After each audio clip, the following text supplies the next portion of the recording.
homeopatia é uma coisa bastante complexa, foi idealizada no final do século XIX pelo Samuel Hahnemann, que era um pesquisador médico que achou que a alopatia, que obviamente era usada naquela época, era uma coisa muito retrógrada, né? Você usava sanguessugas, diarreicos, enfim, era uma coisa que mais agravava do que melhorava. E aí ele começou traduzindo um livro que dizia que a malária podia ser tratada pelo quinino.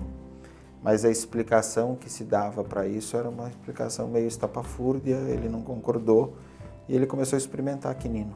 Ele, experimentando o quinino, passou a apresentar sintomas de malária. E aí ele falou, puxa, será que eu que não tenho malária, por ter tomado quinino, apresentei sintomas, será que é por isso que o quinino resolve?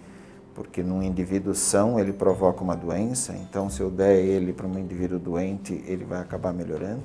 E ele foi repetindo essa experiência inúmeras vezes, cada vez de maneira mais diluída e dinamizada, né? Ele agitava dentro de uma metodologia muito clara.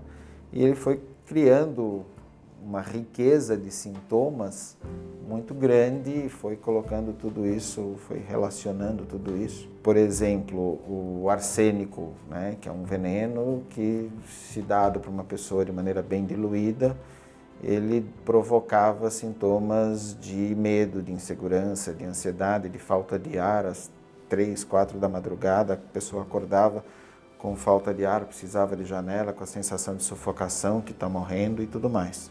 Parece bastante claro, porque, enfim, tomou arsênico. Mas se você tiver um indivíduo que tem uma crise de asma às 3 da madrugada, acorda com falta de ar e com, né, sensação de sufocação, de morte iminente, e você der para essa pessoa arsênico album, ela melhora.